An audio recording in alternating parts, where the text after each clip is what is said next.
এই মুহূৰ্তত দিব বিচাৰিছোঁ এক দুখজনক খবৰ। বৰঙাবাৰীত দুৰ্ঘটনাত পতিত হৈছে ছাত্ৰী কঢ়িয়াই অনা এখন টমটম।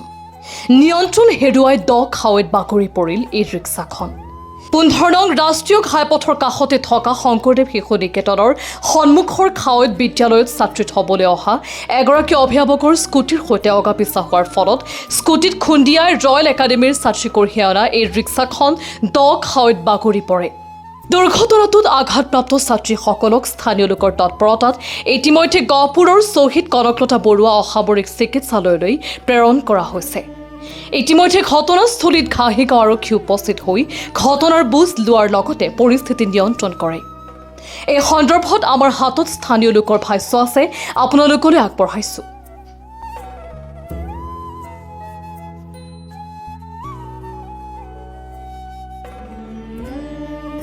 15 নং ৰাষ্ট্ৰীয় ঘাইপথৰ শংকৰদেৱ স্কুলৰ সন্মুখতে স্কুলৰ টমটম এখন কঢ়িয়াই অনা এখন খাৱৈত আহি পেলাই পৰি গ'লহি। এখন স্কুটিৰ কিবা অকণমান খেলি মেলিৰ কাৰণে অৱশ্যে মই সেই মুহূৰ্তত নাছিলোঁ যদিও মই পিছত আহি পেলাই প্ৰত্যক্ষ কৰিছোঁহি। ষ্টুডেণ্ট যিগৰাকী আছিলে তেওঁলোক আছিলে আমাৰ এই ৰয়েল একাডেমী স্কুলৰ ছাত্ৰী আছিলে। তেওঁলোকৰ বিশেষ জখম হোৱা নাই, অকণ দুখ পাইছে। তেওঁলোকক ইতিমধ্যে আমাৰ গহপুৰৰ অসামৰিক চিকিৎসালয়লৈ প্ৰেৰণ কৰা হৈছে। আমি ভগৱানৰ ওচৰত প্ৰাৰ্থনা জনাইছোঁ যাতে অনাগত দিনত তেনেকুৱা ধৰণৰ কোনো ধৰণৰ দুৰ্ঘটনা বা তেনেকুৱা ধৰণৰ নহয়।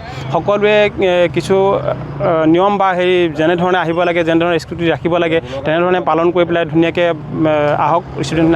আৰু ভগৱানৰ ওচৰত প্ৰাৰ্থনা জনাইছোঁ যে তেওঁলোকক সুস্থ হৈ উঠক আৰু অনাগত দিনত যাতে আমাৰ এই ক্ষেত্ৰত প্ৰশাসনিক বিষয়াসকলেও অকণমান গুৰুত্ব প্ৰদান কৰিবলৈ মই অনুৰোধ জনাইছোঁ। অসমখনত 5 গৰাকী ছাত্ৰ ছাত্ৰী আছিলে বুলি পেলাই মই গম পাইছোঁ। একাডেমী স্কুলৰ আছিলে, তেওঁলোকক লৈ আনিছিলে। এটাখিনি হাই ছেকেণ্ডেৰী স্কুলৰ ছাত্ৰী বুলি পেলাই গম পাইছোঁ। এতিয়া গহপুৰ অসামৰিক চিকিৎসালয়লৈ প্ৰেৰণ কৰা হৈছে। যতদূৰ সম্ভৱ তেওঁলোকৰ সুস্থ হৈ উঠিব সোনকালে। অকণ আঘাতপ্ৰাপ্ত হৈছে, বিশেষ হেৰি হোৱা নাই। চালকজন আমাৰ মাজতে আছিলে। তেওঁ টমটমখন উঠাবৰ কাৰণে কিছু ৰচিদ বিচাৰিছে বা কাৰোবাক আনিবৰ কাৰণে চেষ্টা কৰিছে। আৰক্ষী প্ৰশাসন ইতিমধ্যে আহি পেলাই তেওঁলোকে ফটো মাৰি পেলাই তেওঁলোকে কিছু তথ্য লৈ পেলাই গৈছে, চিকিৎসালয়লৈ লৈ গৈছে তেওঁলোকে আহি পেলাই। গতিকে পিছৰখিনি বাকী তেওঁলোকে স্কুলৰ কৰ্তৃপক্ষই গম পাইছে আৰু ততাতৰিকৈ আমাৰ যিসকল আচাৰ্য আছিলে, আমাৰ স্থানীয় যিখিনি অভিভাৱক আছিলে তেওঁলোকক উঠাই অনাত যথেষ্টখিনি সহায় কৰিছে। উঠাই মেলি লৈ তেওঁলোকক ধুনীয়াকৈ এখন গাড়ী মাতি আনি পেলাই তেওঁলোকক ইতিমধ্যে প্ৰেৰণ কৰা হৈছে অসামৰিক চিকিৎসালয়। জেগাটো কোন জেগাত বুলি ক'লে? শংকৰদেৱ স্কুল। জেগাটো ক'ত আছিলে? 15 নং ৰাষ্ট্ৰীয় ঘাইপথৰ বৰঙাবাৰী শংকৰদেৱ স্কুলৰ সন্মুখতে। আৰক্ষী প্ৰশাসনসকলেতো যিখিনি কৰ্তব্য কৰিবলগীয়া তেওঁলোকেতো অলৰেডি কৰিয়ে আছে। তথাপিতো আমাৰ অভিভাৱকসকলেও কিছু নিয়ম শৃংখলা মানি পেলাই চলাটো দৰকাৰ। যিহেতু আমাৰেই বাইক বা আমাৰেই ষ্টুডেণ্ট, আমাৰেই ল'ৰা ছোৱালী। গতিকে আমি নিজেই যদি আইনৰ যিখিনি কাম সেইখিনি যদি আমি নিজেই ভাল ধৰণে যদি কৰিবলৈ চেষ্টা কৰোঁ, নিশ্চয় এনেকুৱা দুৰ্ঘটনাৰ পৰা আমি হাত সাৰি থাকিব পাৰিম। ৰমাজানৰ পৰা ছাত্ৰ ছাত্ৰী লৈ পেলাই ৰয়েল একাডেমীলৈ আহি আছিলোঁ। আহি থাকোঁতে হঠাতে এজনী মাইকী মানুহ মানে স্কুলৰ ছোৱালী লৈ আহিছিলে। আহি মোৰ মুখৰ আগেদি যেতিয়া পাৰ হৈ গ'ল, মই তেতিয়া মানুহজনী বচুৱাবলৈ গৈ আগত বাইক চাইক এনেকৈ আছিলে ভিতৰৰ ছাইডত, মই এনেকৈ কাটি কুটি নিওঁতেই ইফালে গৈ মোৰ পুখুৰীত সোমাই গ'লগৈ গাড়ীখন। আৰু তাৰ ভিতৰতে এতিয়া প্ৰশাসনে কি কৰে আৰু সেইটো নাছিলে। ছোৱালী ডাঙৰে আছিলে? ডাঙৰ, চব ডেকা।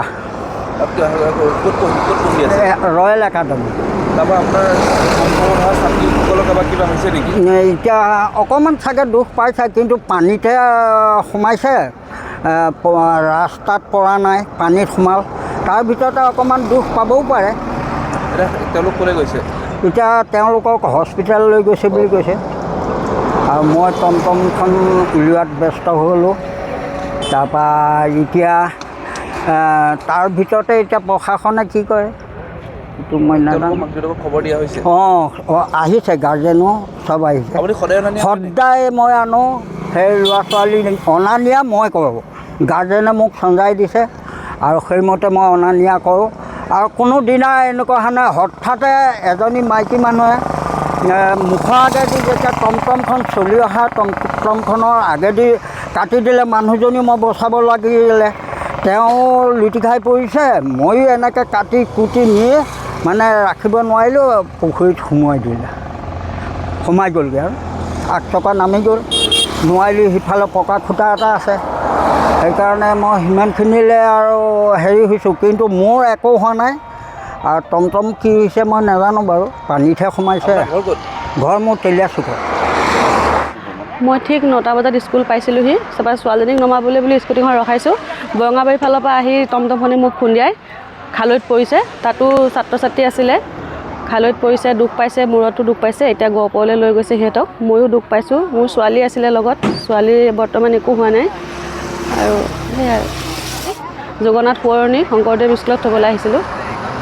টমটমখন স্পীডত আছিলে নেকি হয় স্পীডত আছিলে আপোনালোকে ৰখাই থোৱা বাহনতে আপোনাৰ গাড়ীখনতে হয় মই জাষ্ট আহি ৰখাইছিলোঁহি পিছফালৰ পৰা আহি খুন্দা মাৰি দিছে ছোৱালীজনীৰ কিবা হৈছে নেকি আপোনাৰ ছোৱালীজনীৰ একো হোৱা নাই আপুনি ক'ত ক'ত দুখ পাইছে মই ভৰিত দুখ পাইছোঁ আঁঠুত দুখ পাইছোঁ হাতত দুখ পাইছোঁ নিউজ ডেস্ক ৰিপৰ্ট গহপুৰ দৈনিক পৃষ্ঠা